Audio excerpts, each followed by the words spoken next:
Hello friends, welcome back. आज का जो क्लास है, आज का जो सेशन है, इसमें हम लोग डिस्कस करने वाले हैं एक और चैप्टर के ऊपर जो कि है सेट थ्योरी। बहुत ही इंटरेस्टिंग और बहुत ही सिंपल चैप्टर है ये देखा जाए तो, पर बहुत ही ज्यादा इंपॉर्टेंट चैप्टर है हमारे मैथमेटिक्स के रिलेशन के हिसाब से।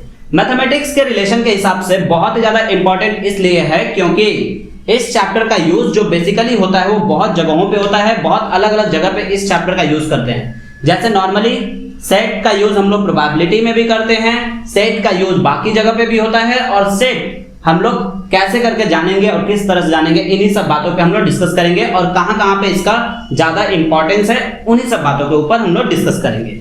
तो आज का जो क्लास है, आज का जो सेशन है, ये बहुत ही ज्यादा इंटरेस्टिंग होने वाला है। तो आप लोग इसे ध्यान से देखिएगा और अच्छे से समझिएगा कि सेट थ्योरी होता क्या है। तो चलिए स्टार्ट करते हैं पहले इसके डेफिनेशन से।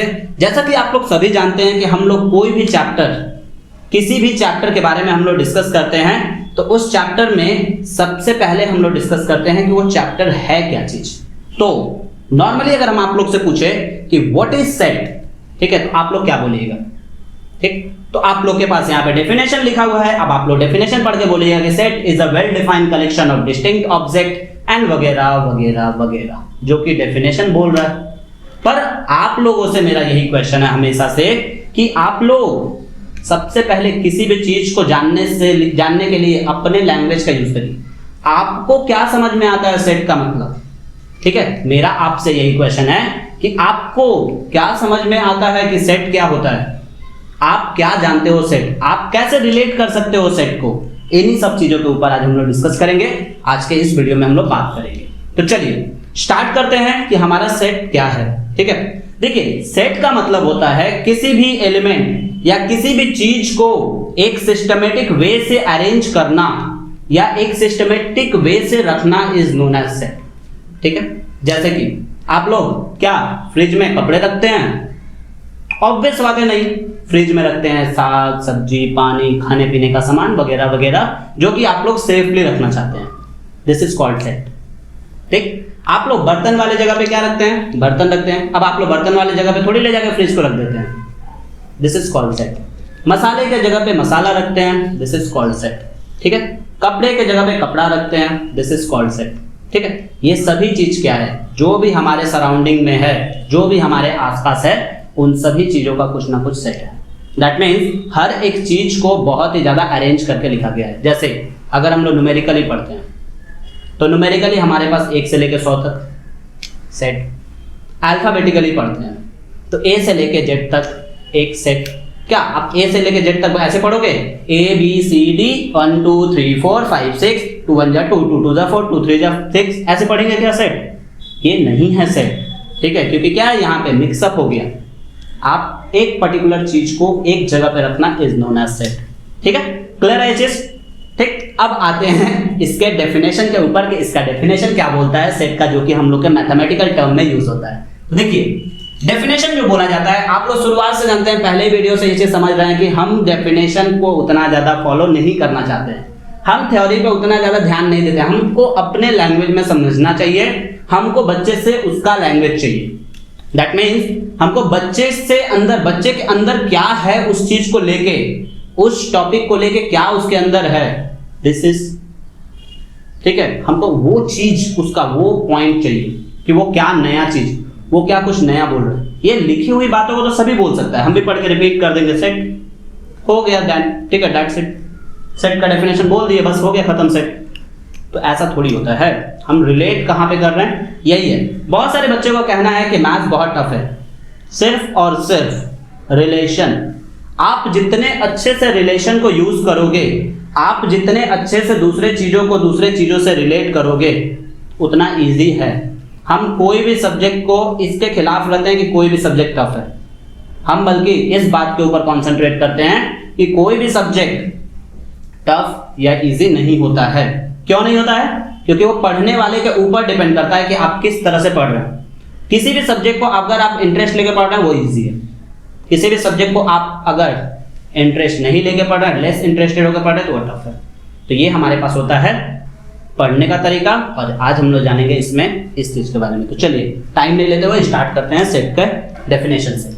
तो देखिए सेट का डेफिनेशन जो हमारे पास बताया गया वो क्या बताया गया, बोला गया कि a set is a well defined collection of distinct object, जो कि हम आपको पहले ही बता दिए कि सेट क्या है, एक well defined collection of distinct object है। डिस्टिंक्ट मतलब पर्टिकुलर ऑब्जेक्ट्स का एक कलेक्शन, पर्टिकुलर ऑब्जेक्ट्स का एक ग्रुप, पर्टिकुलर ऑब्जेक्ट्स को एक जगह पे रखना is known as set. Clear है सबका यहाँ पे कि set is a well defined collection of distinct object. It may be, definition जो बोल रहा है वो बोल रहा है, इट मे बी लिस्टेड और डिस्क्राइब, जिसे लिखा जा सके और डिस्क्राइब किया जा सके। According to definition, a set is a well defined collection of distinct object, it may be listed और डिस्क्राइब, जिसे लिखा जा सके और डिस्क्राइब किया जा सके, दैट मीन्स एक्सप्लेन किया जा सके। ठीक है, जैसे आप कोई भी चीज को रखोगे, किसी भी चीज को एक जगह पे रखोगे तो वो एक्सप्लेन होगा। पर आप लोग के दिमाग में एक क्वेश्चन जरूर आया होगा, क्योंकि आप लोग स्मार्ट हो। अब आप लोग बोलोगे सर हर चीज को तो एक्सप्लेन नहीं कर सकते हैं। Sir how many person in the earth, describe करिए। बाबू ये काउंटेबल है, इसे काउंट किया गया है, इसे काउंट करके रखा गया है, दैट मीन्स वो हम पूरा नहीं काउंट कर सकते, पर एक लगभग हम अप्रोक्सीमेशंस दे सकते हैं। ठीक है, तो वो हमारे पास। तो आप लोग बोलिएगा सर इनफाइनाइट भी तो होता है, इनफाइनाइट नंबर ऑफ एलिमेंट्स भी तो होता है, उसे सेट बोलेंगे? ऑब्वियस सी बात है, बोलेंगे। कहां तक जाएगा? ज्यादा से ज्यादा इंफिनिटी तक। आप उसे बोल सक रहे हैं ना, आप उसे लिख के दिखा पा रहे हो। तो अगर आपको बोला गया कि आप इनफाइनाइट नंबर तक किसी भी सेट को लिखिए, तो आप क्या करिएगा? 1 2 3 4 5 6 dot dot dot dot infinity, आप लिख के उसे शो कर रहे हैं, दैट मीन्स वो क्या है? लिस्टेड। और आप उसे बोल रहे हैं कि इनफाइनाइट तक है, दिस इज कॉल्ड डिस्क्राइब। ठीक है, ये हमारे पास हुआ सेट का डेफिनेशन, ये हुआ हमारे पास सेट का कंडीशन। ठीक है, अब देखिए इसी में बोला गया है कि a set is usually denoted by, हर एक सेट को, ये रिस्ट्रिक्शन है इसके लिए कि सेट को स्मॉल लेटर से नहीं डिनोट कर सकते हैं। मतलब किसी भी सेट को डिनोट करना है तो उसे हम लोग कैपिटल लेटर से ही डिनोट करेंगे। दैट मीन्स लिखा गया यहाँ पे कि a set is usually denoted by capital letters A B C D E F dot dot dot dot dot ETC. ठीक है, एक्सेट्रा एक्सेट्रा। तो ये हमारे पास हुआ सेट का एक इंट्रो पार्ट, सेट का डेफिनेशन। ठीक है, चलिए अब डिस्कस करते हैं इसमें हम लोग कि हमारे पास सेट में क्या चीज के बारे में डिस्कस करना है। तो देखिए अगर आपसे बोला जाए, ठीक है, अगर आपसे बोला जाए कि टाइप्स ऑफ सेट, तो देखिए दो तरह का मीनिंग हम यहाँ पे आपको समझाएंगे। सेट को दो तरह से एक्सप्लेन किया गया है, एक तो बोला जाता है टाइप ऑफ सेट और एक बोला जाता है रिप्रेजेंटेशन ऑफ सेट। तो हम लोग यहाँ पे सबसे पहले जानेंगे कि रिप्रेजेंटेशन ऑफ सेट के हिसाब से कितने पार्ट में डिवाइड है, और उसके बाद हम लोग डिस्कस करेंगे कि हाउ मेनी सेट्स एग्जिस्ट। ठीक है, कितना सेट एग्जिस्ट करेगा हमारे पास। तो चलिए सबसे पहले हम लोग डिस्कस करते हैं रिप्रेजेंटेशन ऑफ सेट। ठीक है,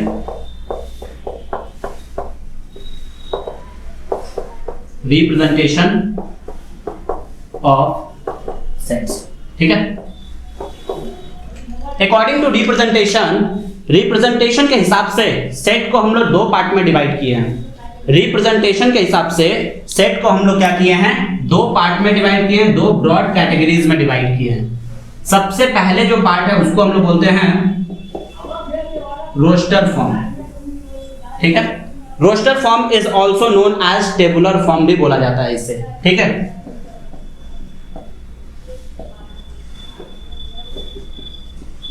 ठीक है, टेबुलर फॉर्म भी बोलते हैं। ठीक, रोस्टर फॉर्म और टेबुलर फॉर्म भी बोला जाता है इसे। ठीक, दूसरा जो आता है हमारे पास वो होता है set builder form. Set builder form, ठीक है, ये सेट बिल्डर फॉर्म होता है। सेट बिल्डर फॉर्म को भी और एक नाम से जाना जाता है जिसे हम लोग प्रॉपर्टी मेथड भी बोलते हैं। ठीक है, तो आप लोग इसे दिमाग में रख लीजिएगा, इसे हम लोग प्रॉपर्टी मेथड भी बोलते हैं। ठीक, ये हमारे पास हो गया। मतलब कि सेट हमारे पास यूजुअली दो तरह का होता है रिप्रेजेंटेशन के हिसाब से। रिप्रेजेंटेशन और टाइप में अंतर है, समझ लीजिए थोड़ा सा। रिप्रेजेंटेशन का मतलब होता है कि जैसे रिप्रेजेंट कर रहे हैं, टाइप्स का मतलब होता है उसके क्वालिटीज। ठीक है, मतलब उसे कितने पार्ट में डिवाइड किया जा सकता है। रिप्रेजेंटेशन का मतलब हुआ उसे रिप्रेजेंट करने वाला, मतलब उसको डिनोट करने वाला, उसको समझाने वाला, उसको दिखाने वाला। पर टाइप में क्या होता है, उसे कैटेगरीज को डिवाइड कर दिया गया है। ठीक है, तो देखिए सबसे पहला हम लोग रोस्टर फॉर्म के बारे में जानेंगे कि रोस्टर फॉर्म क्या होता है। ठीक है, अगर डेफिनेशन के हिसाब से बात करें, अगर हम लोग रोस्टर फॉर्म के डेफिनेशन के हिसाब से बात करें तो हम लोग बोलते हैं कि in this method, roster form का डेफिनेशन यहां पे लिख रहा है, रोस्टर फॉर्म, जैसा कि आप लोग जानते हैं कि थ्योरी हम लोग का पढ़ाना मजबूरी है। ठीक है, देखिए रोस्टर फॉर्म में बोला गया कि in this method,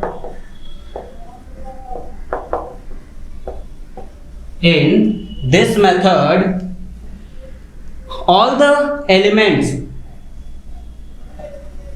of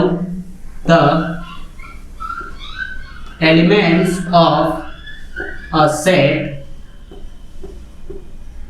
in this method all the elements of a set are listed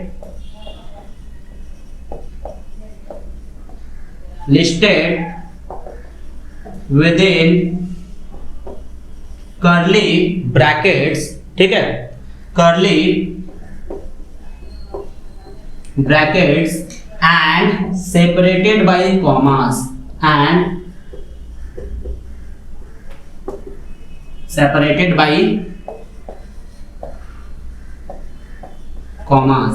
ठीक है, ये हमारे पास होता है इसका मतलब कि क्या बोले कि in this method all the elements are listed in curly bracket and separated by commas. That means roster form में हम लोग क्या करते हैं, हर एक एलिमेंट्स को सेपरेट करते हैं कॉमा से और लिखते हैं उसे कर्ली ब्रैकेट के अंदर में, जैसे कि, ठीक है, आप लोगों को फिर वही डेफिनेशन वाला प्रॉब्लम, ये तो डेफिनेशन बोल रहा है। ठीक है, ये हमारे पास क्या हो रहा है, डेफिनेशन बोल रहा है कि सेट को हम लोग लिखते कैसे हैं, सेट का मतलब क्या होता है, सेट का ये रोस्टर फॉर्म का डेफिनेशन क्या होता है। ठीक है, पर इसे अगर हम लोग अपने लैंग्वेज में समझें, अपने लैंग्वेज में जाने कि what is set, what is roster form, जैसे कि हम लोग व्हाट इज सेट में जाने थे। देखिए रोस्टर फॉर्म का मतलब होता है कि किसी भी पर्सन को एक्सप्लेन करना है, किसी भी चीज को एक्सप्लेन करना है वन बाय करके, मतलब कि उसके क्वालिटीज के बारे में वन बाय वन करके बताना है। ठीक है, मतलब कि उसके सभी क्वालिटीज को जो लिखना है, उसे उसके सभी टर्म्स को जब लिखेंगे एक कर्ली ब्रैकेट और सेपरेट करेंगे कॉमा से, this is known as roster form. जैसे कि फॉर एग्जांपल, ठीक है, मान लीजिए फॉर एग्जांपल, ठीक है, आपके आदित्य भैया हैं, ठीक है, चलिए आपके आदित्य भैया को अगर मेरे को एक्सप्लेन करना है तो हम क्या करेंगे, ऐसे एक्सप्लेन करेंगे। पहले बोलेंगे कि आदित्य भैया अच्छे हैं, देखिए ये एक बार में एक्सप्लेन हो गया। पर अगर हमको उनके क्वालिटीज को एक्सप्लेन करना है, क्वालिटीज को बताना है, तो हम क्या करेंगे, उनको वन बाय वन करके बताएंगे। वो बहुत अच्छा पढ़ाते हैं, एक क्वालिटी, नेचर वाइज बहुत अच्छे इंसान है, दो क्वालिटी, तो इसे क्या करेंगे, अच्छा है। ठीक है, वो बहुत अच्छा पढ़ाते हैं एक जगह पे, ठीक है, नेचर वाइज अच्छे हैं दूसरे जगह पे, फिर वो मतलब वो पर्सन वाइज बहुत ही काइंड हार्ट हैं, ये हो गया तीसरा, मतलब डॉट डॉट डॉट उनके बारे में, फेस वाइज, लुकिंग वाइज, ये सभी चीज क्या है, रोस्टर फॉर्म कहलाता है। जब हम लोग किसी भी पर्सन या किसी भी चीज के बारे में शुरुआत से लेके एंड तक वन बाय वन करके एक्सप्लेन करते हैं तो उसे हम लोग बोलते हैं रोस्टर फॉर्म। ठीक है, जस्ट फॉर एग्जांपल, मान लीजिए अगर हम लोग कोई एक न्यूमेरिकल एग्जांपल यहाँ पे लेते हैं तो न्यूमेरिकल एग्जांपल में हम लोग किस तरह से करके बोलेंगे रोस्टर फॉर्म का कॉन्सेप्ट। देखिए न्यूमेरिकल एग्जांपल में अगर आपको बोला गया कि सेट ऑफ नेचुरल नंबर लिखना है, तो सेट ऑफ नेचुरल नंबर लिखने के लिए हम लोग क्या करेंगे, सेट ऑफ नेचुरल नंबर अगर हमें लिखना है तो हम लोग लिखेंगे n is equals to 1 2 3 4 5 6 7 dot dot dot. ठीक है, ये हमारे पास हो गया रोस्टर फॉर्म में। मतलब कि रोस्टर फॉर्म में हमें क्या करना होता है, रोस्टर फॉर्म में हम लोग कोई भी चीज का अगर बोला जाता है तो उसे पूरा का पूरा एक्सप्लेन करके लिखते हैं, मतलब कि उसे पूरा का पूरा एलिमेंट को हम लोग लिखते हैं उसमें। ठीक, जैसे अगर आपको बोला गया सेट ऑफ वॉवेल लिखना है, एक और एग्जांपल आप यहाँ पे देख लीजिए, सेट ऑफ वॉवेल लिखना है मतलब कि ए ई आई ओ यू। ठीक है, ये हमारा हो गया रोस्टर फॉर्म में। पर जैसे ही हम लोग रोस्टर फॉर्म के बाद बात करते हैं सेट बिल्डर फॉर्म में, तो सेट बिल्डर फॉर्म में क्या होता है, ये डेफिनेशन बदल जाता है। That means set builder form में हम लोग क्या करते हैं, इस चीज का जो डेफिनेशन होता है उसे थोड़ा सा अलग तरह से लिखते हैं, थोड़ा सा अलग वे में बात करते हैं। तो देखिए सेट बिल्डर फॉर्म में बात करते हैं कि सेट बिल्डर फॉर्म का डेफिनेशन क्या है। आप लोग इसे पॉज करके पहले सेट रोस्टर फॉर्म का डेफिनेशन लिख लीजिए, फिर हम लोग डिस्कस कर रहे हैं सेट बिल्डर फॉर्म के डेफिनेशन के ऊपर। तो सेट बिल्डर फॉर्म में हम लोग जो डेफिनेशन में जो बात किया जाता है उसके ऊपर आप लोग कॉन्सेंट्रेट करिएगा कि सेट बिल्डर फॉर्म का डेफिनेशन क्या होता है। सेट बिल्डर फॉर्म, ठीक, या सेट बिल्डर मेथड भी बोल सकते हैं या प्रॉपर्टी मेथड भी बोल सकते हैं। देखिए सेट बिल्डर फॉर्म में हम लोग लिखते कैसे या किस तरह से करके इसके डेफिनेशन को रिप्रेजेंट करते हैं। अगर इसके डेफिनेशन में बात करें तो डेफिनेशन बोला जाता है कि इन दिस मेथड, ठीक है, in this method we write the set, we write the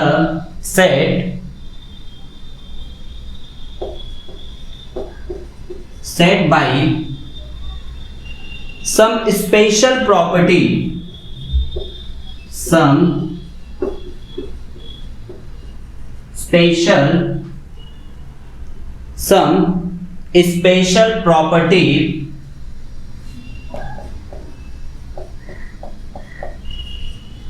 some special property और, ठीक है, और property satisfied by all elements, satisfied by all element, ठीक है, satisfied by all element and, ठीक है, all element। और इसे लिखते कैसे, देखिए इसे हम लोग रिप्रेजेंट कैसे करते हैं। देखिए नॉर्मली ये तो था हमारे पास डेफिनेशन, जो कि बुक का डेफिनेशन या फिर कहीं से भी डेफिनेशन आप लोग ले लीजिए, ये डेफिनेशन में आपके पास लिखा हुआ रहेगा। पर डेफिनेशन से हमें अगर ये समझ में आए तो बहुत इजी है, बहुत सिंपल है। तो यानी कि जब हम लोग किसी भी फॉर्म को, किसी भी सेट को सेट बिल्डर फॉर्म में बात करते हैं, जो मेरा प्रॉपर डेफिनेशन जो आए, जो आप लोग को समझाने के लिए हम लोग बोलते हैं, तो उसमें हम डेफिनेशन जो देते हैं सेट बिल्डर फॉर्म के लिए वो देते हैं कि सेट बिल्डर फॉर्म में हम लोग क्या करते हैं, किसी भी पर्सन के बारे में नहीं, मतलब कि इंडिविजुअली नहीं डिस्क्राइब करते, बल्कि एक बार में किसी भी चीज को डिस्क्राइब कर देना is known as set builder form. मतलब कि किसी भी चीज को अगर आपको डिस्क्राइब करना है तो उसे एक बार में अगर आप डिस्क्राइब कर देते हो तो वो कहलाता है हमारा सेट बिल्डर फॉर्म। यानी कि फॉर एग्जांपल, ठीक है, जैसे कि मान लीजिए हम बोले कि आदित्य भैया का एग्जांपल लिए थे तो आदित्य भैया पे ही ले लीजिए। आदित्य भैया का एग्जांपल लिए तो आदित्य भैया का एग्जांपल में बोले कि आदित्य भैया बहुत अच्छे इंसान हैं, एक ही बार में एक्सप्लेन कर दिए सब कुछ, बहुत अच्छे इंसान हैं, मतलब एक बार में उनके पूरे उनको हम एक्सप्लेन कर दिए, तो ये हमारा कहलाता है सेट बिल्डर फॉर्म। ठीक है, फॉर एग्जांपल और भी, मतलब कि अगर इसमें डेफिनेशन में अगर आपको एक वर्ड में डेफिनेशन बोलना हो तो आप बोल सकते हो कि in this method we describe the characterising properties of the elements. मतलब कि in this method we describe the characterising properties. Characterising properties बोलने का मतलब क्या है कि उसके डायरेक्ट कैरेक्टर को हमको एक्सप्लेन करना है, ना कि उस कैरेक्टर के अंदर के एलिमेंट्स को। जस्ट फॉर एग्जांपल, मान लीजिए अगर हम बोले कि सेट ऑफ वॉवेल्स, ठीक है, तो आप हम लोग रोस्टर फॉर्म में क्या किए थे, ए ई आई ओ यू को रिप्रेजेंट किए थे, पर सेट बिल्डर फॉर्म में हम लोग अगर एग्जांपल लेते हैं सेट ऑफ वॉवेल का, तो हम लोग कैसे लेंगे, देखिए वॉवेल इक्वल्स टू हम लोग लिखेंगे x is to x is a set of vowel. ठीक है, हो गया बस। ठीक है, वॉवेल पूरा लिख लीजिए या फिर स्मॉल लेटर में बीच को दिखा दीजिए। तो ये हमारे पास जैसे नेचुरल नंबर का दिखाना है, यानी कि हम लोग क्या करेंगे, ऐसे लिखेंगे x is to x belongs to set of natural number. ये हो गया हमारे पास। तो ये होता है हमारे पास सेट बिल्डर फॉर्म का कॉन्सेप्ट कि सेट बिल्डर फॉर्म में हम लोग क्या करते हैं, किसी भी सेट के कैरेक्टराइजिंग प्रॉपर्टीज के बारे में डिस्कस करते हैं, और रोस्टर फॉर्म में हम लोग क्या करते हैं कि सेट के पूरे एलिमेंट्स को डिस्क्राइब करते हैं। तो ये था हमारे पास सेट बिल्डर फॉर्म और रोस्टर फॉर्म के बारे में डेफिनेशन और एक्सप्लेनेशन। अब हम लोग डिस्कस करेंगे कि हमारा टाइप्स ऑफ सेट क्या होता है, टाइप्स ऑफ सेट में हमें किस किस चीजों के ऊपर डिस्कस करना है। उससे पहले आप लोग इसे नोट डाउन कर लीजिए वीडियो को पॉज करके, ठीक है। तो टाइप ऑफ सेट में हम लोग जो पढ़ेंगे आप लोग उसके ऊपर कंसंट्रेट करिएगा, पर उससे पहले हम नोट बोल के कुछ पॉइंट आप लोगों को बताएंगे जिसे आप लोग नोट डाउन करके रखिएगा। जो रेस्ट्रिक्शन है सेट थ्योरी में, मतलब कि रेस्ट्रिक्टेड पार्ट को हम यहाँ पे नोट डाउन करके रखेंगे। हम लोग रेस्ट्रिक्टेड पार्ट में हम लोग किस तरह से करके लिखेंगे, नोट बोल के सबसे पहला पॉइंट जो हमारे पास आएगा, पॉइंट नंबर 1, ठीक है। पॉइंट नंबर 1 में हमारे पास बताया जा रहा है कि every set is a collection of object but every collection of object is not a set, ठीक है। ये पहला पॉइंट हमारे पास कि every set is collection of objects but every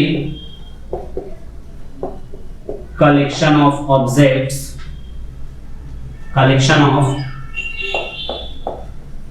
objects are not set, ठीक है।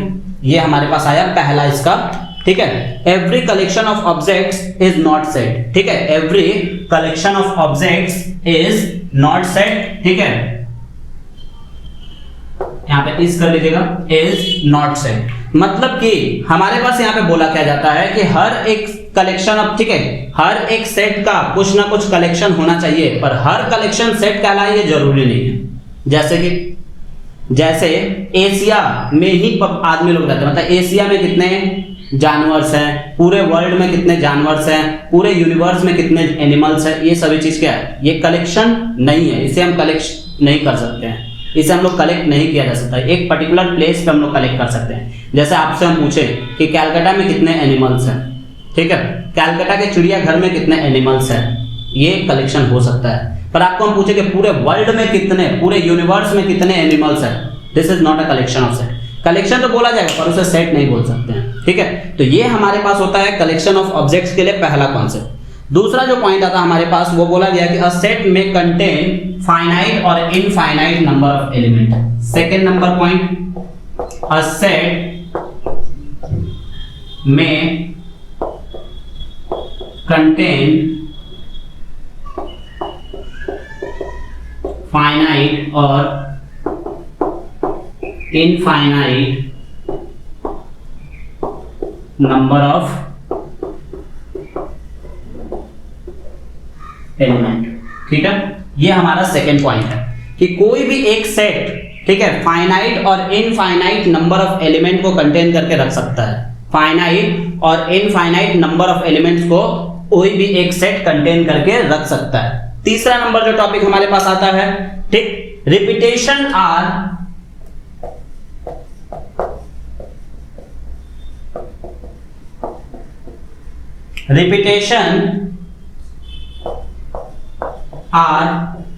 not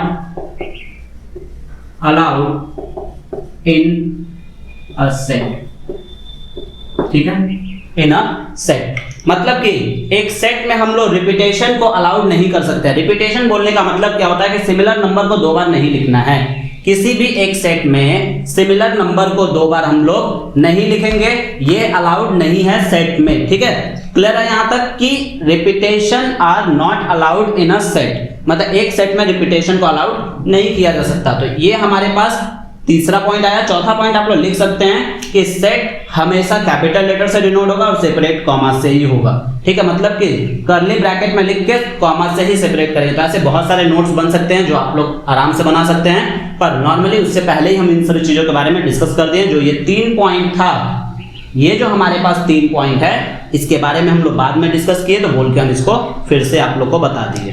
तो ये हमारे पास 3 पॉइंट हुआ। अब जो आता है हमारे पास, वो आता है टाइप ऑफ सेट। आप लोग इसे नोट डाउन कर लीजिए एक बार, पहले वीडियो को पॉज करके। तो हमारे पास टाइप ऑफ सेट में ध्यान दीजिएगा कितने तरह का सेट है, उन सभी के ऊपर हम लोग डिस्कस करेंगे 1 बाय 1 करके, ठीक है। हम सिर्फ और सिर्फ आपको यहाँ पे लिखवाएंगे कि क्या क्या है टाइप्स ऑफ सेट्स। ठीक है, सबसे पहला जो टाइप है हमारे पास, फर्स्ट टाइप, वो क्या है देखिए। फर्स्ट हमारे पास फाइनाइट सेट। ठीक है, सेकेंड जो टाइप है हमारे पास वो है इनफाइनाइट सेट। थर्ड जो टाइप है हमारे पास वो है सिंगल टोन सेट। ठीक है, या नल सेट। नल सेट ही ले लेते पहले। नल सेट, इसे और भी नाम से जाना जाता है, एम्प्टी सेट, या इसे हम लोग वॉइड सेट के नाम से भी जानते हैं। ठीक, या जीरो सेट के नाम से भी बोल सकते हैं हम लोग इसको, जीरो। ठीक, सबका मतलब एक ही होता है। बताते हैं बारी बारी से कि क्या क्या मतलब होता है। चौथा नंबर जो हमारे पास सेट आता है वो क्या है देखिए। चौथा नंबर हमारे पास होता है single tone set. Single tone set. ठीक है, सिंगल टोन सेट आया चौथा नंबर हमारे पास। सिंगल टोन सेट के बाद आता हमारे पास सबसेट, जिसके बारे में हम लोग पढ़ेंगे। तो पहले हम लोग ये 5 के बारे में देख लेते हैं, फिर उसके बाद हम लोग पढ़ेंगे सबसेट का, क्योंकि सबसेट का डेफिनेशन भी हमें जानना पड़ेगा, सबसेट का डेफिनेशन भी हमें याद रखना पड़ेगा। तो इसीलिए हम लोग इसके बाद सबसेट पढ़ेंगे। ठीक है, तो देखिए सबसे पहले बारी बारी से एक एक पार्ट को कंप्लीट करते हैं। पहला जो पार्ट है हमारे पास वो है फाइनाइट सेट। ठीक है, फाइनाइट सेट क्या होता है। अगर डेफिनेशन आपसे कोई भी पूछा जाए, कोई भी अगर आपसे डेफिनेशन पूछे कि what is the definition of finite set, तो आप उसको क्या डेफिनेशन दीजिएगा देखिए, बात को ध्यान से सुन लीजिए। डेफिनेशन दीजिएगा कि a set having countable number of elements is known as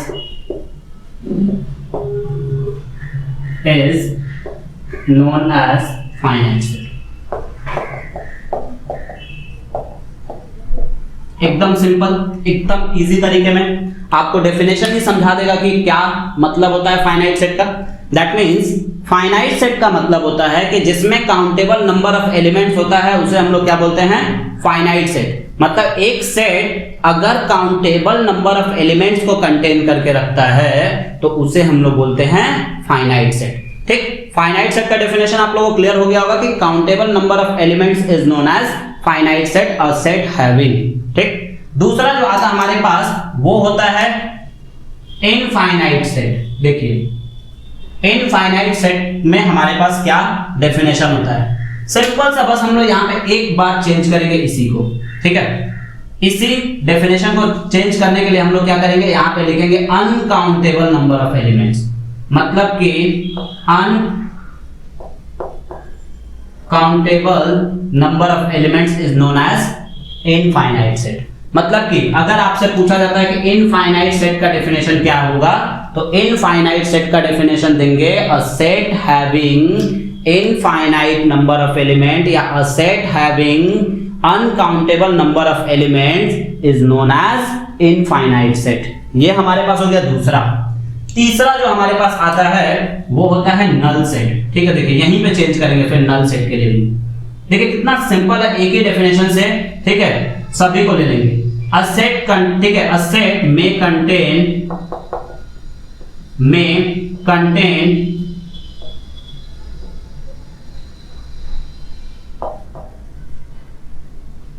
a set में contain no elements, no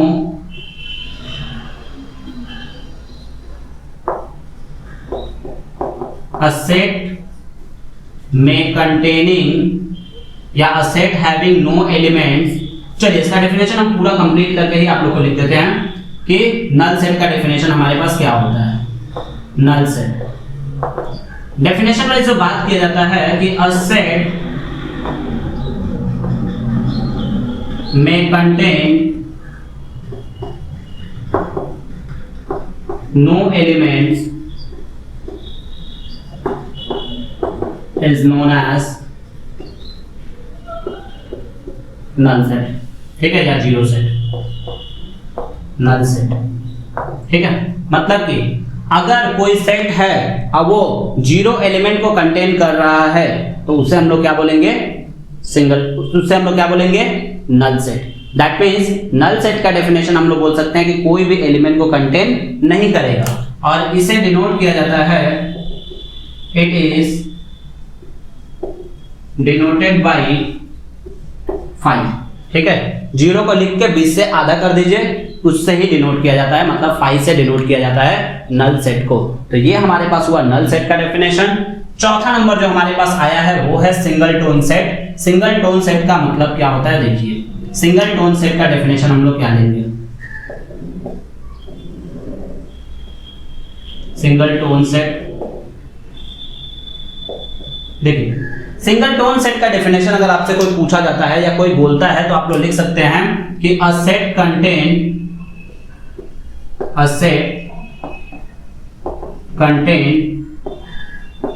only one number of element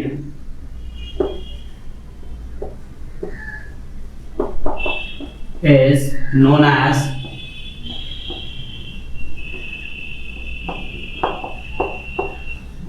single tone set. ठीक है, अ सेट कंटेन, सिंपल सा चीज है, a set contain only one number of element is known as singleton set. तो ये हमारे पास हुआ चारों का चारों डेफिनेशन। आप लोग इसे नोट डाउन कर लीजिएगा, वीडियो को पॉज करते करते आप लोग नोट डाउन कर लीजिएगा इन सभी चीजों को, क्योंकि ये नोट जरूरी है, क्योंकि अभी आप लोग का और भी चैप्टर्स है जहां पे सेट का यूज पड़ेगा, सेट का दरकार पड़ेगा। तो आप लोग इसे नोट कर लीजिए, नोट डाउन करने के बाद ही आप लोग आगे बढ़िएगा। आगे हम लोग स्टार्ट करते हैं नेक्स्ट टॉपिक के ऊपर, जो कि है हमारा सबसेट। ठीक है, टाइप्स ऑफ सेट में हम लोग बात कर लेते हैं। सबसेट यहाँ पे हो जाएगा, सबसेट देख लेते हैं एक बार। 5वां नंबर टाइप है ये, 5th नंबर टाइप सबसेट। बहुत इंपॉर्टेंट पार्ट है और बहुत ही ज्यादा यूज होने वाला पार्ट है। तो सबसे पहले इसके डेफिनेशन को हम लोग देख लेते हैं कि डेफिनेशन क्या है।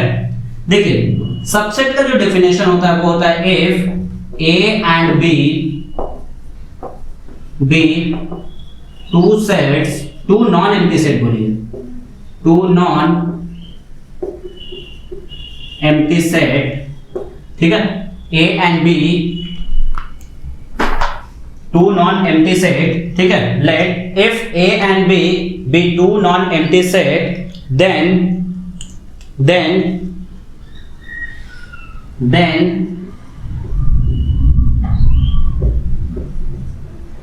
every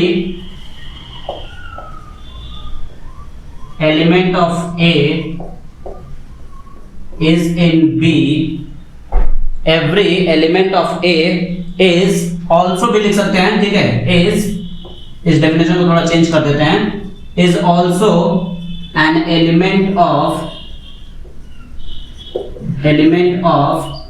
B, then A is known as, या A is called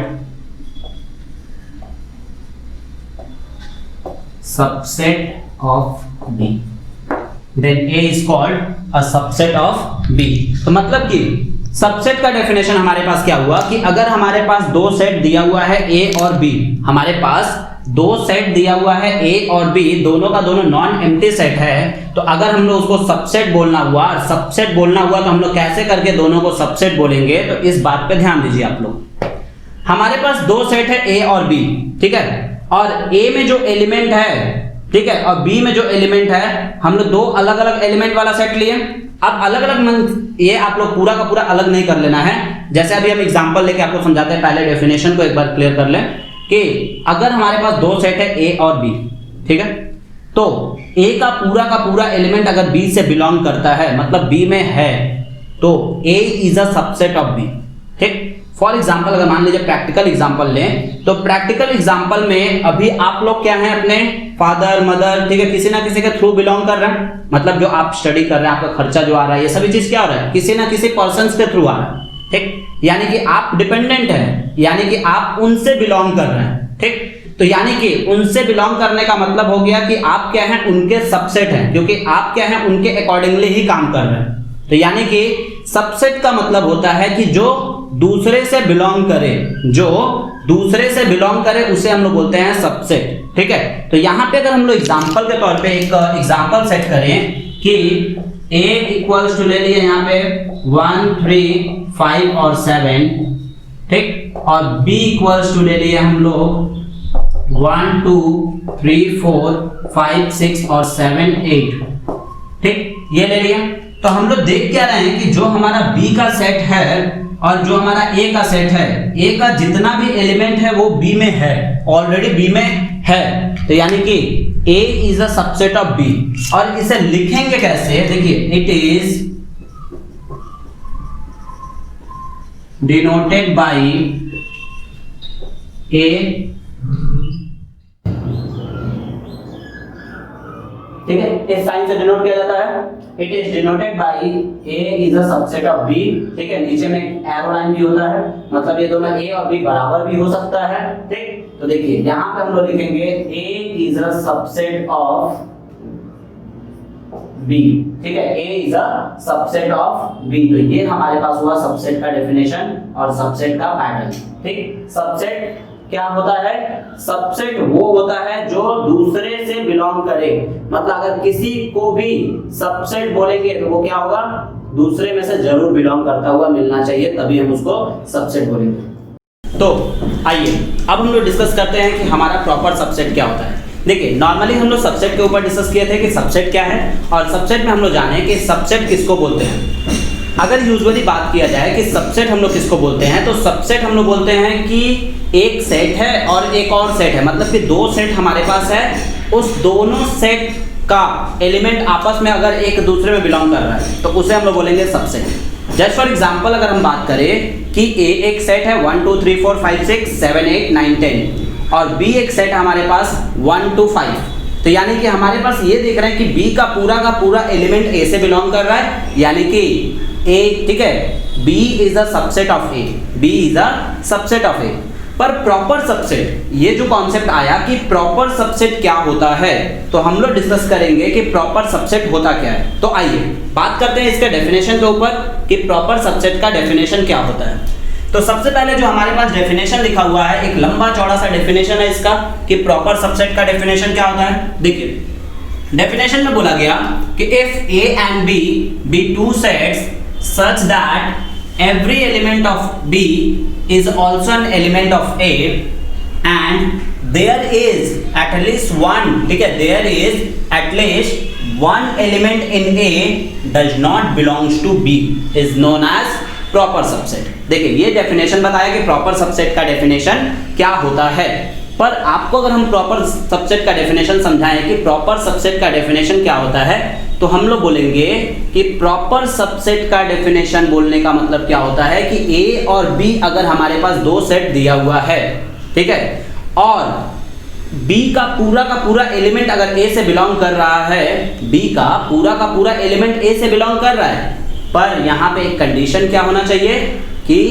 A में एटलीस्ट एक एलिमेंट ज्यादा होना चाहिए। फॉर एग्जाम्पल थोड़ा सा ध्यान दीजिए आप लोग, फॉर एग्जाम्पल अगर आप लोग से बात करें कि प्रॉपर सबसेट क्या होता है, तो देखिए A एक सेट ले लें यहाँ पे 1 2 3 4 5 6, ठीक, और B एक सेट ले लें यहाँ पे 2 4 6, ठीक है। तो हम लोग देख रहे हैं कि B का पूरा एलिमेंट A से बिलोंग कर रहा है, B का पूरा एलिमेंट A से बिलोंग कर रहा है, यानी कि B is a subset of A बोल सकते हैं। पर यहाँ पे हम लोग देख रहे हैं कि A does not equals to B हो रहा है, A does not equals to B हो रहा है, तो इसीलिए हम लोग क्या बोलेंगे, इस सेट को प्रॉपर सबसेट बोलेंगे।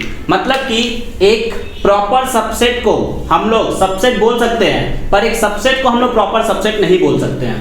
रीजन, क्योंकि सबसेट में हमारे पास ये दोनों इक्वल हो सकता है, that means A equals to B हो सकता है, पर प्रॉपर सबसेट में ये दोनों इक्वल नहीं होगा। इस बात का एक रेस्ट्रिक्शन लगा रहता है, इस बात का यहाँ पे एक रेस्ट्रिक्शन होता है। तो मतलब कि प्रॉपर सबसेट में हमारे पास इक्वल नहीं होगा, सॉरी सबसेट में हमारे पास इक्वल नहीं होगा, प्रॉपर सबसेट में ये, ठीक है, सॉरी एक बात आप लोग यहाँ पे फिर से क्लियर कर लीजिए इसको कि प्रॉपर सबसेट में हमारे पास ये इक्वल नहीं होगा और सबसेट में हमारे पास ये इक्वल हो सकता है। तो यानी कि ये हमारे पास हो गया प्रॉपर सबसेट और सबसेट का डेफिनेशन। प्रॉपर सबसेट और सबसेट में हम लोग किस तरह से करके मूव करते हैं। तो ये फाइनली था हमारे पास सबसेट का डेफिनेशन। अब बात करेंगे अगर हम लोग इसमें से कि इसे सबसेट को लिखते कैसे हैं। प्रॉपर सबसेट को हम लोग लिखते कैसे, ये तो सबसेट को डिनोट करता है। प्रॉपर सबसेट को हम लोग लिखते हैं B is a proper subset of A। ये साइन है इसको डिनोट करने का, प्रॉपर सबसेट का, डिनोटेड बाय, ठीक है। तो ये हुआ हमारे पास प्रॉपर सबसेट का डेफिनेशन। नेक्स्ट जो हम लोग बात करेंगे प्रॉपर सबसेट के बाद, उसके बाद हम लोग डिस्कस करेंगे पावर सेट। तो देखिए पावर सेट क्या होता है। पावर सेट सिर्फ और सिर्फ समझना है पावर सेट को। इसका डेफिनेशन अगर हम लोग लिखे तो डेफिनेशन बहुत ही इजी होता है। डेफिनेशन देखिए, इसका डेफिनेशन उतना काम भी नहीं आएगा, तो इसलिए हम लोग डेफिनेशन पे डिस्कस नहीं करेंगे इसका। सिर्फ और सिर्फ हमें कॉन्सेप्ट समझना है कि पावर सेट होता क्या है, प्रॉपर सबसेट होता क्या, ठीक है। पावर सेट में हम लोग क्या क्या करते हैं, तो आइए ध्यान दीजिएगा। पावर सेट में सबसे पहले हम लोग लिखते हैं कि it is denoted by P of A। ये पावर सेट को डिनोट करने का कॉन्सेप्ट है। और पावर सेट का मतलब जो होता है वो होता है हमारे पास कि एक सेट से कितने सारे सबसेट बना सकते हैं।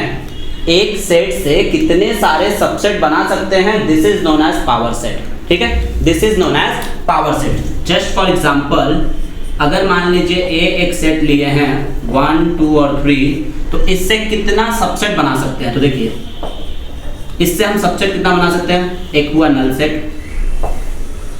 एक हुआ हमारे पास 1, एक हुआ हमारे पास 2, एक हुआ हमारे पास 3, एक हुआ 1, 2, नेक्स्ट हुआ 1, 3, नेक्स्ट हुआ 2, 3 और एट लास्ट 1, 2 और 3, ठीक है।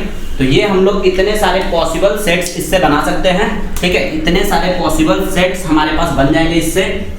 1, 2 और 3 यहाँ पे एक बार फिर से लिख दिए, ठीक है, देखिए, ठीक है। तो ये हमारे पास इतने सारे पॉसिबल सेट हम लोग इससे बना सकते हैं। This is known as power set. मतलब कि पावर सेट का कॉन्सेप्ट क्या होता है कि किसी भी सेट से कितने सारे पॉसिबल सबसेट बनाए जा सकते हैं, इसे हम लोग बोलते हैं पावर सेट। तो अगर यहाँ पे दो तरह से क्वेश्चन पूछा जा सकता है। एक तो आपको बोलेगा कि पावर सेट कितना बना है वो दिखाइए। तो अगर मान लीजिए कोई भी एक सेट है तो उससे पॉसिबिलिटीज कितना बना बनाने का, जैसे देखिए 1, 2, 3, 4, 5, 6, 7, 8, टोटल एक सेट हमारे पास 1, 2, 3, उससे टोटल 8 सबसेट बना है। तो यानी कि 8 सबसेट इज अ पॉसिबिलिटीज एक सेट से फॉर्म होने का। और अगर आपसे क्वेश्चन में पूछ दिया कि नंबर ऑफ सेट्स कितना बनेगा, नंबर ऑफ पावर सेट कितना बनेगा, तो for number of power set के लिए हम लोग सिर्फ और सिर्फ लिखेंगे 2 to the power n। मतलब कि जो भी हमारे पास एलिमेंट होगा, ठीक है, जितना भी नंबर ऑफ एलिमेंट होगा उसको 2 के ऊपर पावर लगा देंगे तो हमारा नंबर ऑफ पावर सेट बन जाएगा कितना है। जैसे देखिए एग्जांपल के तौर पे 1, 2, 3 एलिमेंट है, टोटल 8 सबसेट बनेगा, तो यानी कि 2 का पावर 3। तो 2 का पावर 3 करने से हमारे पास पता चल जाएगा कि 8 नंबर ऑफ एलिमेंट बनेगा। ये हमारे पास होता है पावर सेट का कॉन्सेप्ट। एक बार फिर से रिपीट कर देते हैं। पावर सेट में हमें सिर्फ और सिर्फ ध्यान देना है तो कितना सबसेट फॉर्म कर सकते हैं इसी चीज के ऊपर। चलिए नेक्स्ट टॉपिक के ऊपर डिस्कस करते हैं कि नेक्स्ट टॉपिक क्या है हमारे पास। आप लोग इसे नोट डाउन कर लीजिए एक बार वीडियो को पॉज करके। तो नेक्स्ट टॉपिक के ऊपर डिस्कस करते हैं जो कि है हमारे पास यूनिवर्सल सेट। यूनिवर्सल सेट क्या होता है इसके ऊपर हम लोग एक बार बात कर लेते हैं कि यूनिवर्सल सेट क्या होता है। देखिए अगर आपके डेफिनेशन के हिसाब से बात करें तो यूनिवर्सल सेट का डेफिनेशन होता है कि a set which is such that all the sets under consideration are its subset. मतलब कि जितने भी हमारे पास पॉसिबल, ठीक है, पॉसिबली सेट्स बन सकते हैं, जितने भी हमारे पास पॉसिबल सेट हैं उन सभी को एक साथ कर लेना, मतलब वो सभी क्या होता है, यूनिवर्सल सेट का सबसेट होता है। ठीक है, तो यूनिवर्सल सेट का मतलब हुआ कि सभी को एक साथ कर लेना is known as universal set. ये बताया डेफिनेशन।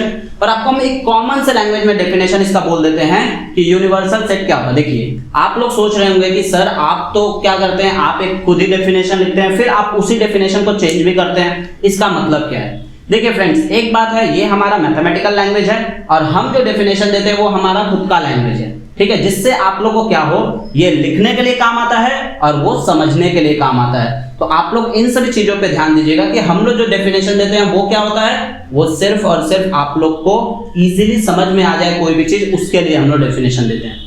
तो देखिए, यूनिवर्सल सेट का मतलब होता है कि father of all sets is known as universal set. मतलब एक सिंपल से वर्ड में बोले कि सभी सेट का फादर बोलने का मतलब आप लोग समझ ही रहे हैं, एक, ठीक है, मतलब कि सबके ऊपर।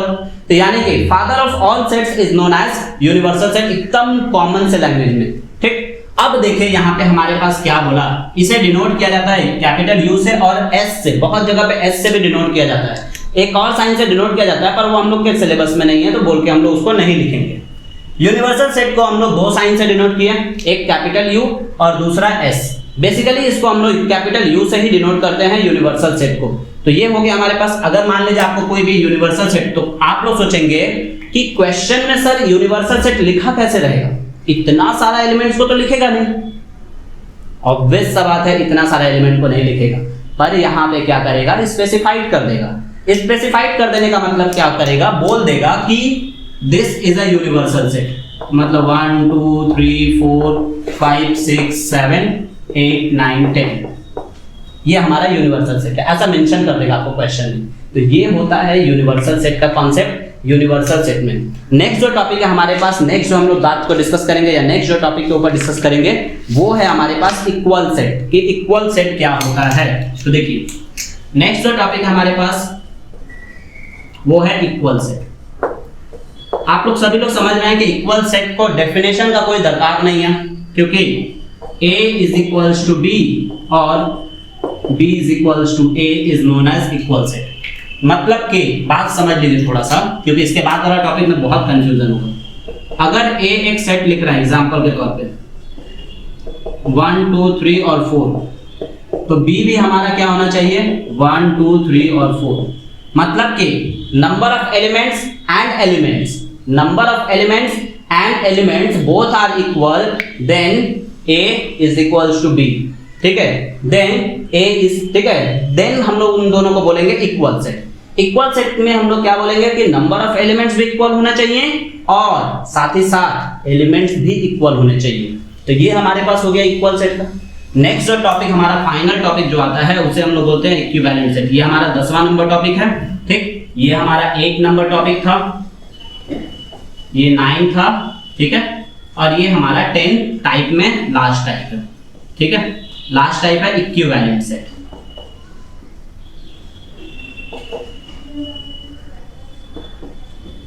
ठीक है, देखिए अब यहां पे थोड़ा सा डेफिनेशन में हम लोग चेंज करेंगे कि इक्विवेलेंट सेट क्या होता है। देखिए इक्वल सेट तो हम लोग बोले कि इक्वल सेट में एलिमेंट्स और नंबर ऑफ एलिमेंट दोनों बराबर होने चाहिए, पर इक्विवेलेंट सेट में ना सिर्फ और सिर्फ नंबरिंग बराबर होने चाहिए, एलिमेंट का इक्वल होने का कोई भी दरकार नहीं है। दैट मींस ठीक है, इक्विवेलेंट सेट में नंबर ऑफ एलिमेंट्स अगर इक्वल होते हैं तो हम लोग उसे इक्विवेलेंट सेट बोलेंगे, ठीक है। For example number of element of A is equals to number of element of B is known as equivalent set, ठीक है। एग्जांपल के तौर पे अगर हम यहाँ पे A इक्वल्स टू लिखें 1 2 3 4 5 और B इक्वल्स टू लिखें A E I O U, ठीक है। तो ये हमारे पास देखो इसमें भी 5 एलिमेंट है, यानी कि number of element A is equals to number of element B, ठीक है। This is known as equivalent set. तो यहाँ पे एक रेस्ट्रिक्शन आता है, ठीक है, यहाँ पे एक रेस्ट्रिक्शन आता है। वो रेस्ट्रिक्शन क्या है, नोट बोल के पॉइंट यहाँ पे लिख लीजिए आप लोग। पॉइंट क्या हो सकता है, equal set are called, equal set is called equivalent set, but equivalent set is not equal, is not called equal, ठीक है। मतलब कि इक्वल सेट को हम लोग इक्विवेलेंट सेट बोल सकते हैं, पर इक्विवेलेंट सेट को हम लोग इक्वल सेट नहीं बोल सकते हैं, ये रेस्ट्रिक्शन है। क्यों नहीं बोल सकते हैं? क्योंकि देखिए यहां पे भी number of element of A equals to number of element B बोला जा सकता है, पर यहां पे भी हमारे पास number of element of A is equals to number of B बोला जा सकता है। पर ये दोनों इक्वल है क्या? एलिमेंट दोनों का इक्वल है क्या? नहीं है दोनों का एलिमेंट इक्वल। इसीलिए इक्विवेलेंट सेट को हम लोग इक्वल सेट नहीं बोल सकते हैं, बल्कि इक्वल सेट को हम लोग इक्विवेलेंट सेट बोल सकते हैं, क्योंकि वहां पे नंबरिंग बराबर हो रहा है। तो ये था हमारे पास टाइप ऑफ सेट, कि टाइप ऑफ सेट में हमें किस किस टॉपिक के ऊपर डिस्कस करना था, किन किन बातों के ऊपर ध्यान देना था। तो ये हम लोग बताएं कि टाइप ऑफ सेट में क्या क्या चीज था। अब हम लोग डिस्कस करेंगे कि हमारे पास, ठीक है, टाइप ऑफ सेट के बाद हमारे पास जो आता है वो क्या है, मींस ऑपरेशन ऑन सेट के ऊपर डिस्कस करेंगे। ठीक है, कि ऑपरेशन ऑन सेट में हमें किस किस टॉपिक के ऊपर पढ़ना है, किन किन चीजों के ऊपर ध्यान देना है। तो आइए डिस्कस करते हैं ऑपरेशन ऑन सेट के ऊपर कि ऑपरेशन ऑन सेट क्या है हमारे पास। तो आइए अब हम लोग डिस्कस करते हैं कि हमारे पास ये जो ऑपरेशन ऑन सेट है वो कितने तरह का होता है। बेसिकली देखिए ऑपरेशन ऑन सेट जो है हमारे पास वो टोटल 6 तरीके का होता है, जिसमें से 4 के बारे में हम यहाँ पे लिखे हैं। 4 के बारे में हम यहाँ पे बताएं आप लोग को कि 4 क्या होता है। बारी बारी से इन्हीं सब चीजों के ऊपर डिस्कस करेंगे और इन्हीं सब चीजों के ऊपर हम लोग बात करेंगे। उससे पहले आप लोग से बोल देते हैं कि आप लोग इसे वीडियो को पॉज करके, वीडियो को रोक के आप लोग यहाँ से इस पूरे डेफिनेशन को कॉपी कर लीजिएगा, क्योंकि हम लोग का काम सिर्फ और सिर्फ यहाँ पे क्या होगा, समझाना। तो यानी कि हम आपको यहाँ पे समझाएंगे कि आपका ये चारों सेट में क्या क्या मतलब होता है, किन किन चीजों के ऊपर ध्यान देना होता है। तो चलिए सबसे पहले स्टार्ट करते हैं यूनियन ऑफ सेट से, कि यूनियन ऑफ सेट क्या होता है हमारे पास। तो देखिए according to definition union of set जो होता है वो बोला गया कि let A and B B two sets, the union of A and B is denoted by A union B is the set of all those elements which are either in A और B और both। मतलब कि union set का जो definition बोला जाता है, union set का डेफिनेशन यही बोलता है कि A और B अगर दो सेट है हमारे पास, A और B अगर दो सेट है, दो अलग अलग सेट अगर हमारे पास है, तो यूनियन निकालने के लिए क्या करेंगे, दोनों को कंबाइन कर देंगे। बस सिर्फ और सिर्फ हमें बचना है तो वो बचना है रिपीटेशन से। फॉर एग्जाम्पल अगर मान लीजिए आपको हम एग्जाम्पल दिखाएं, ठीक है, यूनियन सेट का एग्जाम्पल दिखा रहे हैं यहाँ पे। ठीक, देखिए A इक्वल्स टू मान लीजिए आपके पास एक सेट है 1 2 3 4 5 और B इक्वल्स टू आपके पास सेट है 2 6 8 9 10, दो सेट दिया हुआ है। अगर हम आपको बोले कि A यूनियन B निकालिए, ठीक है, तो हमें क्या करना है, 1 2 एक बार ही लिखेंगे क्योंकि दो बार है, तो हमें एक ही बार लिखना है क्योंकि repetition in a set not allowed है, आप लोगों को पता है पहले से ही। तीसरा हमारे पास 3, फिर उसके बाद 4 5 6 8 9 और 10, ये हो गया कंबाइंड। मतलब कि A और B को कंबाइन कर देना is known as union set. तो यूनियन सेट का मतलब हुआ कि A और B का कॉम्बिनेशन, मतलब A और B को एक साथ कर देना। मतलब किसी भी सेट को अगर दिया हुआ है और उसका यूनियन निकालना है तो दोनों को साथ में मिक्स कर देना, मतलब एक साथ लिखना। तो यानी कि यूनियन का मतलब होता है total. It is also known as, देखिए याद रखने के लिए हम आपको बताते हैं, इसे एक और नाम से जाना जाता है और वो होता है हमारे पास कप, CUP, कप के नाम से भी हम लोग इसे जानते हैं। ठीक है, कप के नाम से भी हम लोग इसे बोल सकते हैं और डिनोट करने का तरीका बता दिए, ये U लिखिएगा B। तो ये हमारे पास हो गया यूनियन सेट का। ठीक है, आप लोग एग्जांपल को लिख लीजिएगा उसके नीचे में।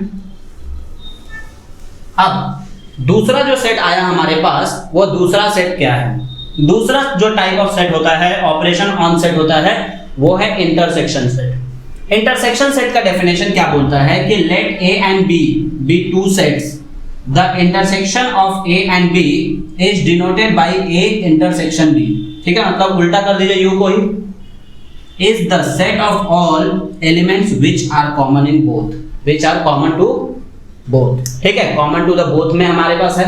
मतलब कि इसका जो डेफिनेशन बोला जाता है इंटरसेक्शन सेट का, मतलब क्या होता है कि अगर मान लीजिए हमारे पास A एक सेट दिया, एग्जांपल यहाँ पे दिखा देते हैं आप लोग को, A एक सेट दिया 1 3 5 8 9 11 15, ठीक है, ये दे दिया, और B एक सेट दे दिया 1 2 3 5 7 8 9 ठीक, ये दे दिया। तो अगर आपको बोला गया कि इंटरसेक्शन सेट निकालिए, that means A intersection B का वैल्यू निकालिए, तो हमें क्या करना है, सिर्फ इन दोनों में जो मैचेबल एलिमेंट्स है, जो कॉमन एलिमेंट्स है, उन्हें ही खाली लिखना है। दैट मीन्स 3 कॉमन है दोनों में, 5 दोनों में कॉमन है, 8 दोनों में कॉमन है और 9 दोनों में कॉमन है। दैट मीन्स 3, 5, 8 और 9, ये हो गया हमारे पास इंटरसेक्शन का कॉन्सेप्ट। मतलब कि इंटरसेक्शन सेट में हम लोग क्या करते हैं, दोनों का कॉमन एलिमेंट्स को लिखते हैं, ना कि पूरे को लिखते हैं। बाकी जो रेस्ट ऑफ एलिमेंट्स है उसे स्किप कर देना है, लीव कर देना है। ये हुआ हमारे पास इंटरसेक्शन सेट का कॉन्सेप्ट। अगर कुछ प्रॉब्लम हो तो आप लोग मैसेज कर सकते हैं, पर मोस्ट प्रोबेबल चांसेस यही रहता है हम लोग का कि पूरा एक्सप्लेन किए हैं तो आप लोग को शायद ही कुछ प्रॉब्लम आए। अगर इफ उसके बावजूद भी प्रॉब्लम्स आता है तो आप लोग हम लोग को मैसेज कर सकते हैं इस चीज के बारे में जानने के लिए। अब देखिए नेक्स्ट जो हमारा टॉपिक है वो है हमारे पास डिफरेंस ऑफ टू सेट्स। ध्यान दीजिएगा, डिफरेंस ऑफ टू सेट्स में पहले एक बार इसको भी देख लीजिए कि यूनियन, ठीक है, यूनियन और इंटरसेक्शन दोनों को ही अलग अलग नाम से भी जाना जाता है। तो इंटरसेक्शन को जाना जाता है कैप के नाम से, CAP, इसे शॉर्ट में हम लोग बोलते हैं कैप, CAP, ठीक है, कैप के नाम से भी जानते हैं। तीसरा जो सेट आया हमारे पास वो है डिफरेंस ऑफ टू सेट्स। देखिए डिफरेंस ऑफ टू सेट्स का मतलब क्या होता है, A माइनस बी और B minus A is known age difference of two sets. ठीक, पर इसका यूज कैसे होता है, इसका तरीका क्या है। फॉर एग्जाम्पल एक क्वेश्चन देखिए, A इक्वल्स टू एक सेट लिए 1 2 3 4 5 6 7 और 8 और B इक्वल्स टू एक सेट लिए 2 3 5 7 9 11 13, ये B का एक सेट लिए। डिफरेंस निकालने के लिए क्या करोगे, अगर A माइनस बी निकालना है तो हम लोग क्या करेंगे, बात को ध्यान से सुन लेना क्योंकि इसमें गलती होने का चांसेस बहुत ज्यादा होता है। तो हम लोग यहाँ पे क्या करेंगे, B वाले में जो भी कॉमन एलिमेंट है A का, B वाले में जो सिमिलर एलिमेंट है A का, उसको A में से निकाल देंगे। दैट मीन्स 2 सिमिलर है 2 को काट दिए, 3 सिमिलर है 3 को काट दिए, 5 सिमिलर है 5 को काट दिए, 7 सिमिलर है 7 को काट दिए। अब A में देखिए एलिमेंट क्या बचा है, A में हमारे पास एलिमेंट बचा है 1 4 6 और 8। ठीक, अब यहां पे हमें सिर्फ और सिर्फ समझदारी क्या यूज करना है, हमें सिर्फ और सिर्फ A में जो एलिमेंट बचा है सिर्फ और सिर्फ उसे ही लिखना है। ये नहीं कि B वाले एलिमेंट को भी उठा के लिख देना है, क्योंकि a set never containing minus number of elements, मतलब कि माइनस में एलिमेंट्स को सेट कंटेन नहीं करता है। सेट कभी भी नेगेटिव एलिमेंट्स को कंटेन नहीं करता, यानी कि set never containing negative elements. तो यानी कि हमारे पास हो गया सिर्फ और सिर्फ A में बचने वाले एलिमेंट को हम लोग लिखेंगे, B वाले को स्किप कर देंगे। अगर मान लीजिए यहीं पे हम लोग को निकालना होता B माइनस A, तो हम लोग क्या करते हैं, सिर्फ और सिर्फ B में जो रेस्ट ऑफ एलिमेंट बचे हैं उसे ही लिखेंगे, A वाले को स्किप कर देंगे। तो ये कॉन्सेप्ट होता है हमारे पास डिफरेंस ऑफ टू सेट्स का। डिफरेंस ऑफ टू सेट्स में हम लोग इसके ऊपर बात करते हैं। ठीक है, नेक्स्ट टॉपिक को भी हम लोग देख लेते हैं, पर उससे पहले आप लोग इसे पॉज करके, वीडियो को पॉज करके इसे पूरा लिख लीजिए। तो फाइनली अब हम लोग डिस्कस करेंगे नेक्स्ट जो टॉपिक है हमारे पास उसके ऊपर, जिसको हम लोग बोले symmetric difference of two sets.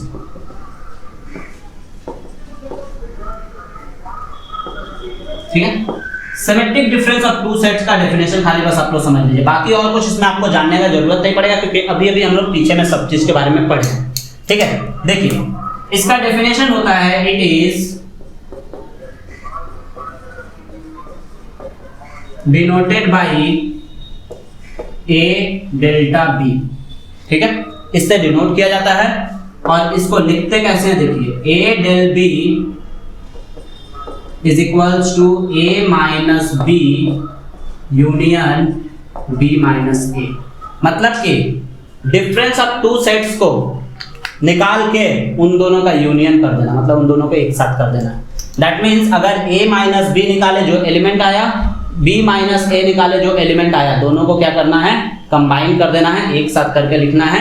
तो ये था हमारे पास सिमेट्रिकल डिफरेंस का एग्जाम्पल, और इस पे अगर हम लोग एग्जाम्पल लेंगे तो अभी कुछ देर पहले a इक्वल्स टू हम लोग निकाले थे, ठीक है, a इक्वल्स टू हम लोग जो निकाले थे, आप लोग एक मिनट रुके, इसका हम एक एग्जाम्पल दिखाई देते हैं आप लोगों को, इस सिमेट्रिकल डिफरेंस या फिर सबका एग्जाम्पल एक बार में लेके फिर बाकी के 2 टाइप्स के ऊपर भी डिस्कस कर देते हैं कि बाकी का 2 टाइप क्या है, या फिर बाकी का 2 टाइप पढ़ाने के बाद ही एक ही एग्जाम्पल से सब कुछ क्लियर कर देते हैं, सब सेट को दिखा देते हैं। तो ये था हमारे पास 2 और सेट के बारे में बचा हुआ है, उसके ऊपर भी हम लोग डिस्कस कर लेते हैं कि बाकी का 2 सेट क्या है हमारे पास।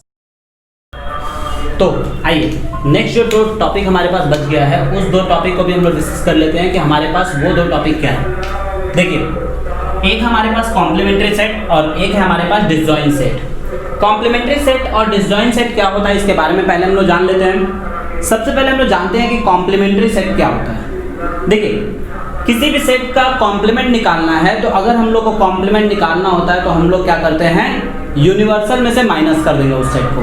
दैट मीन्स किसी भी सेट का कॉम्प्लीमेंट निकालना है तो कॉम्प्लीमेंट निकालने के लिए यूनिवर्सल में से उस सेट को माइनस करने के बाद जो रेस्ट ऑफ द एलिमेंट बचेगा, this is known as complement.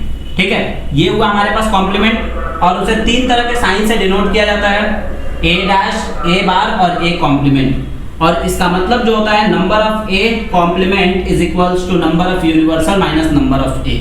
मतलब कि यूनिवर्सल में से a को माइनस कर लेंगे तो हमारे पास निकल जाएगा कॉम्प्लीमेंट। ये हमारे पास नंबरिंग के लिए है, और अगर मान लीजिए आपको नंबर ऑफ नहीं निकालना है तो आप लोग इसको ऐसे भी इस फॉर्मूला को लिख सकते हैं, जिसमें सिर्फ और सिर्फ आएगा आपका universal minus a is equals to a का complement.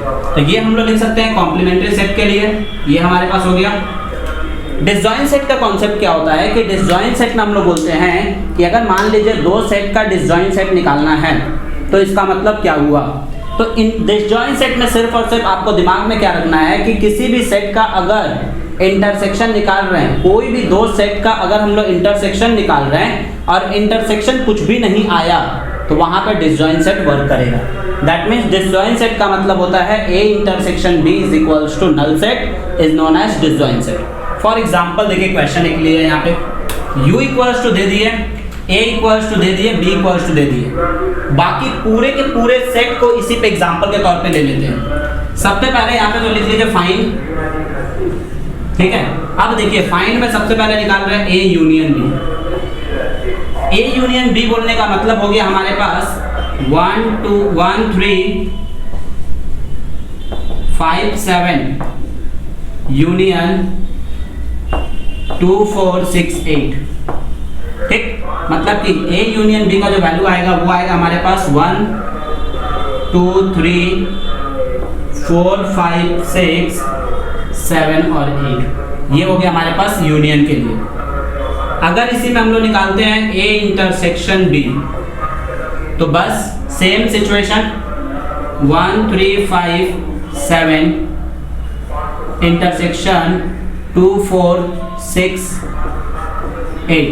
That means null set आ रहा है, यानी कि ये हमारा डिसजॉइंट सेट का एग्जांपल हो गया। ठीक है, डिसजॉइंट सेट। ठीक, अब अगर हम लोग इसी में बात करते हैं a कॉम्प्लीमेंट के लिए, तो यूनिवर्सल माइनस a, यानी यूनिवर्सल दिया हुआ है 1 2 3 4 5 6 7 8 9 और 10, और a दिया हुआ हमारे पास 1 3 5 और 7। ठीक है, तो हमें क्या करना है, यूनिवर्सल वाले में से a वाले पूरे एलिमेंट को निकाल देना है, यानी 1 निकल जाएगा, 3 निकल जाएगा, 5 निकल जाएगा और 7 निकल जाएगा। दैट मीन्स आएगा हमारे पास 2 4 6 8 9 10। ये हो गया हमारे पास यूनिवर्सल सेट का, मतलब कि हमारे पास यहाँ से निकाल लिया हम लोग a का कॉम्प्लीमेंट। मतलब कि कॉम्प्लीमेंट निकालने के लिए सिर्फ और सिर्फ हमें क्या ध्यान देना है, यूनिवर्सल में से हमेशा उस सेट को माइनस कर देंगे तो हमारा निकल जाएगा कॉम्प्लीमेंट। तो ये कॉन्सेप्ट था हमारे पास ऑपरेशन ऑन सेट के बारे में। अब हम लोग एक टॉपिक के ऊपर और डिस्कस करेंगे, जो कि है हमारे पास इसमें वेन डायग्राम। वेन डायग्राम के बारे में डिस्कस करने के बाद ये हमारा पार्ट हो जाएगा, इसका थ्योरेटिकल पार्ट खत्म, और हम लोग फिर डिस्कस करेंगे इसके कुछ डिफरेंट टाइप ऑफ क्वेश्चंस के बारे में। तो आइए डिस्कस करते हैं हम लोग वेन डायग्राम के ऊपर कि हमारा वेन डायग्राम क्या है। पर उससे पहले आप लोग इसे नोट डाउन कर लीजिए, वीडियो को पॉज करके आप लोग नोट डाउन कर लीजिएगा, तो आप लोगों के पास ये पूरा का पूरा वैसे का वैसे ही रहेगा। तो चलिए डिस्कस करते हैं वेन डायग्राम के ऊपर।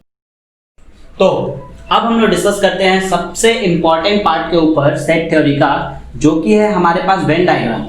वेन डायग्राम आपको क्या करता है? वेन डायग्राम आपको बताता है कि किसी भी सेट को आप किस तरह से सॉल्व करोगे डायग्रामेटिक वे में। मतलब कि किसी भी सेट को हम लोग डायग्रामेटिक वे से सॉल्व कर सकते हैं, डायग्राम से सॉल्व कर सकते हैं। और वेन डायग्राम सबसे इजीएस्ट पार्ट होता है किसी भी सेट के क्वेश्चंस को सॉल्व करने के लिए, जो कि हमारे पास प्रॉब्लम क्वेश्चंस आते हैं, that means theoretical based questions आते हैं। उसके बारे में भी हम लोग अगले पार्ट में डिस्कस करेंगे, पर इस पार्ट में हम लोग देखते हैं कि वेन डायग्राम होता क्या है। तो सबसे पहले हम लोग डिस्कस करेंगे वेन डायग्राम यूनियन सेट के लिए। यूनियन ऑफ सेट के लिए वेन डायग्राम कैसे करके हम लोग ड्रॉ करते हैं, इसके पीछे आप लोग ध्यान दीजिएगा, इसके ऊपर आप लोग कॉन्सेंट्रेट करिएगा। देखिए वेन डायग्राम जो होता है हमारे पास वो यूनिवर्सल सेट के अंदर में आता है। तो ये हमारा यूनिवर्सल सेट है, ठीक। ए और बी हम लोग क्या पढ़े थे, उसमें दो सेट पढ़े थे, तो ये ए और बी दोनों को ओवरलैपिंग करके लिख दिए। ये हमारा ए सेट है और ये हमारा बी सेट है, ठीक है। यूनियन सेट के कांसेप्ट में क्या बताए थे कि यूनियन सेट के केस में आप लोग को हम बताए थे कि यूनियन सेट क्या करता है, ए और बी दोनों एक साथ मर्ज हो जाता है, दैट मींस दोनों कंबाइंड हो जाता है, एक साथ हो जाता है। यानी कि वेन डायग्राम में क्या होगा, इसका जो वेन डायग्राम में इसका सेटिंग पार्ट होगा वो पूरा का पूरा सेट हो जाएगा। दैट मींस ये हम लोग पूरे को सेट कर देंगे यूनियन सेट में, यानी कि सिर्फ और सिर्फ यूनिवर्सल को छोड़ के बाकी सब सेटिंग हो जाएगा हमारे पास। ये होता हमारे पास यूनियन सेट के लिए। देखिए एक बार आप लोग,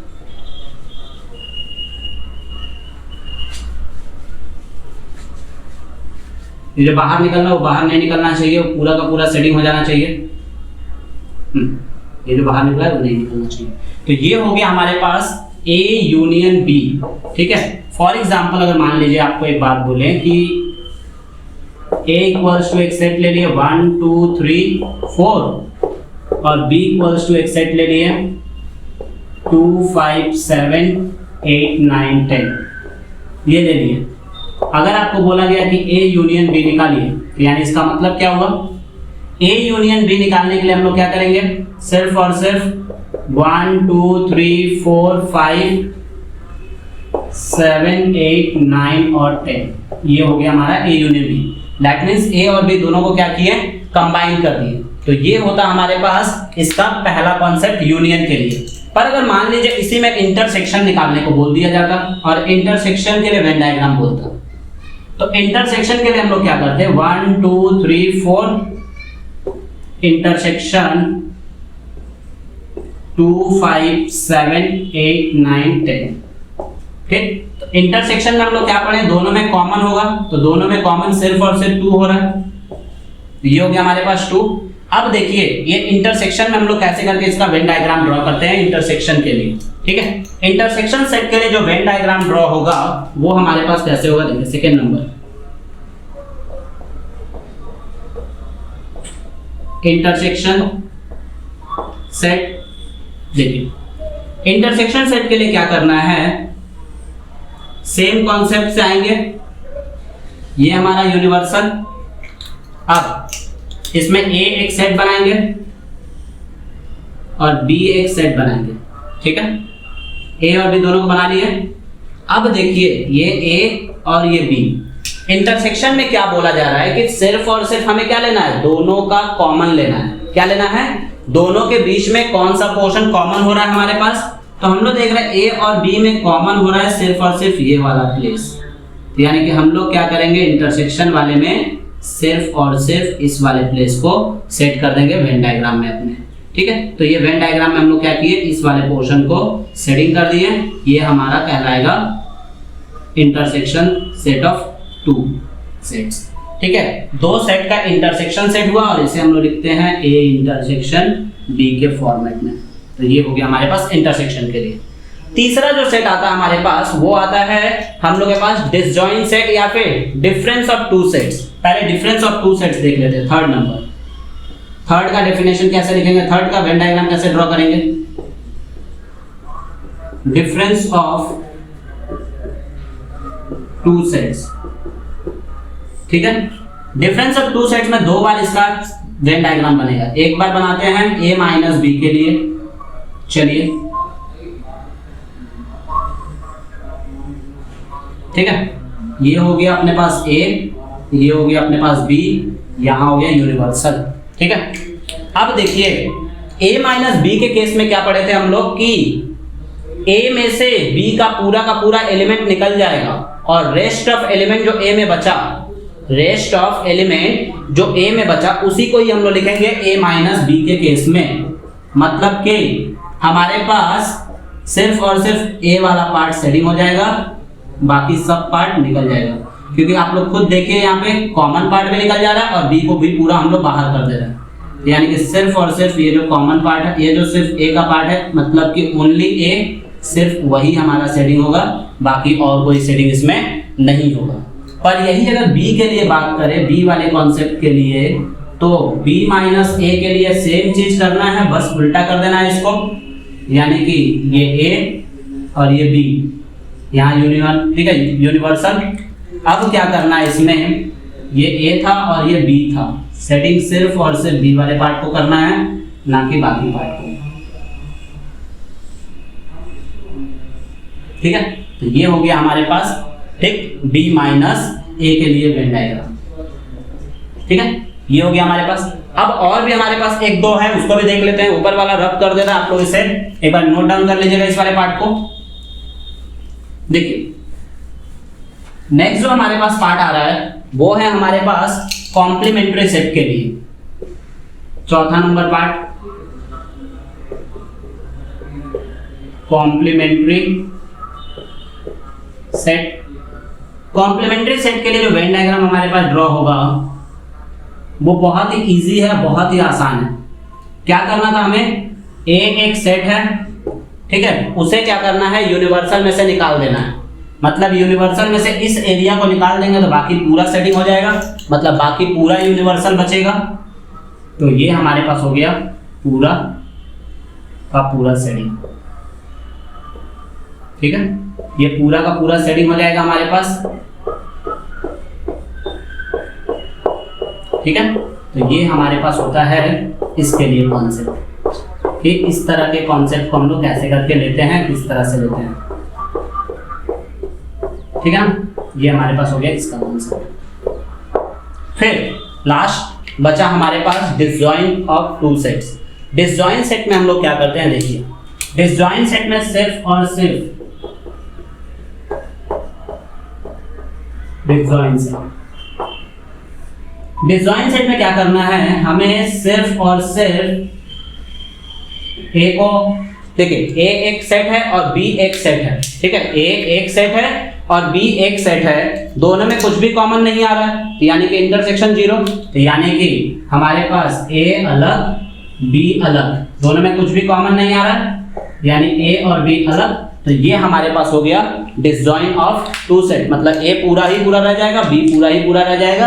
तो ये हमारे पास डिसजॉइन ऑफ टू सेट का कॉन्सेप्ट आया। डिसजॉइन ऑफ टू सेट का कॉन्सेप्ट में हम लोग लिखे हैं सिर्फ और सिर्फ, ठीक है। हम लोग क्या करेंगे, डिसजॉइन ऑफ टू सेट में सीधा सीधा सिर्फ और सिर्फ प्लॉटिंग करके छोड़ देंगे।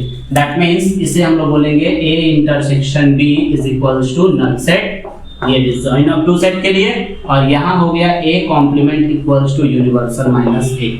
तो ये हो गया हमारे पास सेट का वेन डायग्राम। एक और बच गया हमारे पास वेन डायग्राम में, जो कि है हमारे पास symmetrical difference of two set. Symmetrical difference of two set में, ठीक है, हम लोग कैसे करके करेंगे, ठीक है, ये वाला कोर्स कैसे करके करेंगे, देखिए आप लोग किस तरह से करके symmetrical difference of two set में निकालना है। तो हम लोग उसको भी एक बार देख लेते हैं। तो आप लोग इसे नोट डाउन कर लीजिए, आप लोग इसे नोट डाउन करके पूरा इसी तरह के वे में इसको रख लीजिएगा, क्योंकि ये आपको आगे भी काम आने वाला है। क्वेश्चन जब हम लोग करेंगे तो वहां पे भी इसका बहुत ही ज्यादा यूज पड़ेगा, इस वेन डायग्राम का। एक और वेन डायग्राम है, हम लोग उसको भी देख लेते हैं। इस नीचे का रब कर देते हैं, आप लोग वीडियो को पॉज करके इसे नोट डाउन कर लीजिएगा। ये नीचे का दो पार्ट को रब कर देना, मतलब यूनियन इंटरसेक्शन को रब कर देना। देखिए लास्ट जो पार्ट था हमारे पास वो है symmetrical difference of two sets. Symmetrical difference of two sets में हम लोग का वेन डायग्राम कैसे आएगा, इसका फॉर्मूला हम लोग पढ़े थे, A delta B is equals to A minus B union B minus A। ठीक है, इसका डायग्राम हम लोग कैसे करके ड्रॉ करेंगे देखिए। मतलब कि दोनों में कुछ भी कॉमन नहीं आएगा, यानी कि इसका जो वेन डायग्राम बनेगा वो हमारा बनेगा कुछ इस तरह से, A B, ये यूनिवर्सल। ठीक है, क्या करना है, सिर्फ और सिर्फ A B।